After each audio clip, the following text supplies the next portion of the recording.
title of this chapter is When Wrong, Admit It.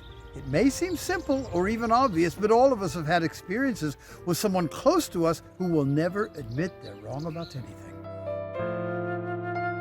It's a relationship killer because it elevates the one at fault and undervalues the one who needs to have hope of a steady progress as a couple. I'll admit it, Judy, it's hard for me to own up to things that I'm wrong about. It's hard.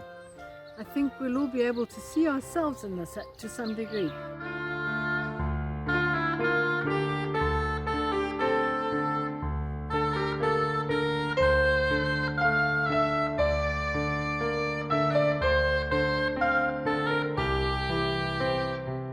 Now, some people just can't.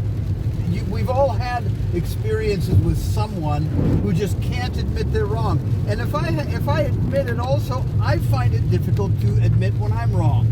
So we're going to explore this subject because it really can be a marriage killer if there's one person or both that cannot admit when they're wrong.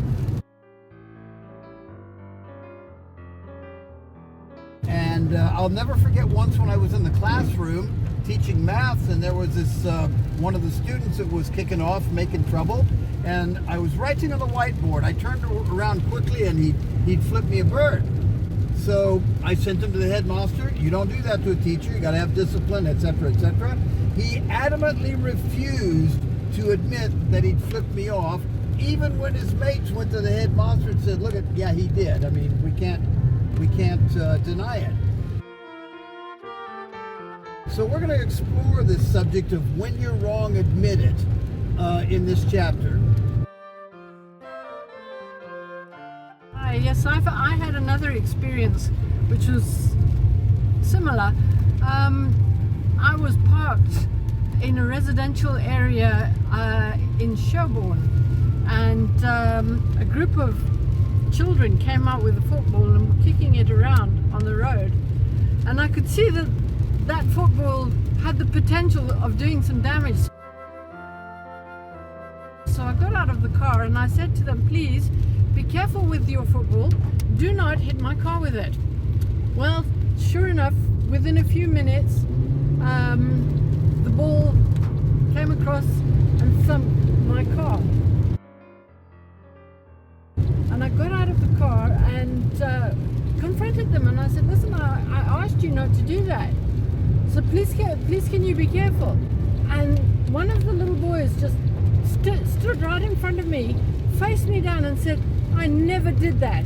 I never touched your car." And I said, "I'm sorry, but you did. And the fact that your football is now underneath my car is proof that you did." No, he was not going to admit it no matter what. And eventually he had to go away without his football because he would not admit that he was wrong. Why? I have no idea. Anyway, that's my story of caught out blatantly in a situation that could not be denied but was anyway.